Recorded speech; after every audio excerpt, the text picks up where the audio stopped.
In a strong and clear message from the world stage, External Affairs Minister S. Jaishankar has called out state-sponsored terrorism in a veiled but unmistakable reference to pariah Pakistan.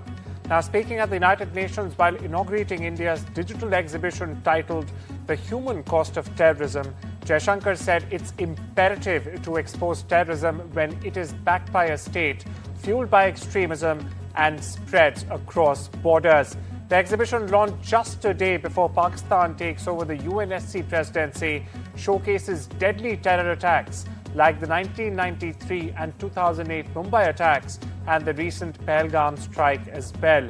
Well, they all point towards Pakistani-based groups. Jaishankar has urged the global community to act and not just remember the victims.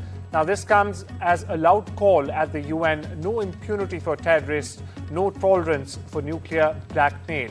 Listen in. Terrorism is one of the gravest threats to humanity.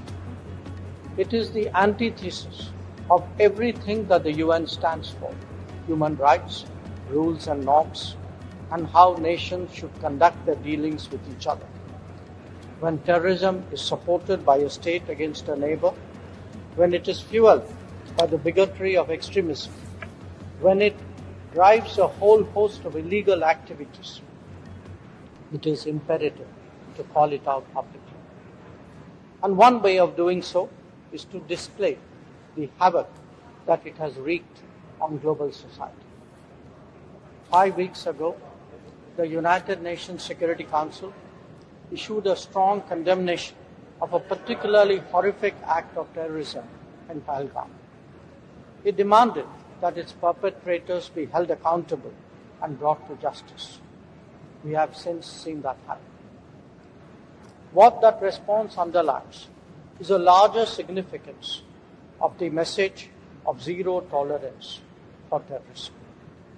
The world must come together on some basic concepts: no impunity to terrorists, no treating them as proxies, and no yielding to nuclear blackmail.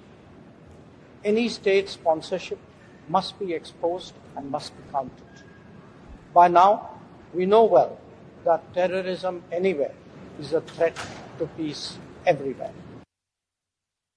The exhibition at the United Nations was organized by the Indian delegation, and what it exhibited was the human cost of terrorism across various strikes across the world.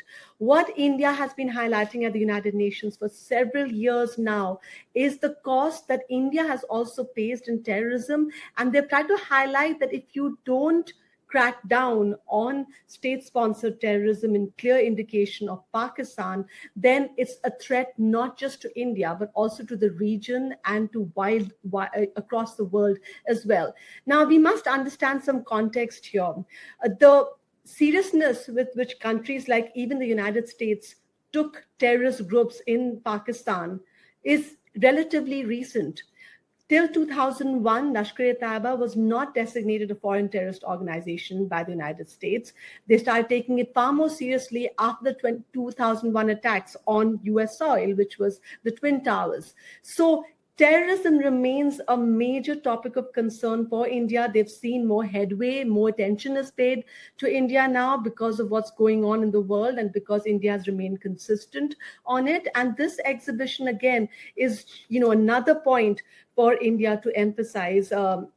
And the timing, like you said, is very important because it's this month, which has just started, where Pakistan takes on the presidency of the rotating UN Security Council. India and US trade talks are in the final phase as there is a race to finalize trade pact by the 9th of July, which is in fact the deadline given by President Donald Trump to pause his tariffs on all countries. Trade talks between India and the US have hit roadblocks over disagreements on import duties for auto components, steel, and even farm goods as we speak. Now, this comes ahead of Trump's July 9 deadline, as I mentioned, to impose reciprocal tariffs and end the pause that he had initially imposed. Now, today, the White House said that a deal with India is, in fact, indeed very close. Listen in to spokesperson Karoline Leavitt. President said that last week, and it remains true. I actually just spoke to our Secretary of Commerce about it. He was in the Oval Office with the President. They are finalizing these agreements, and you'll hear from the President and his team, his trade team, very soon when it comes to India.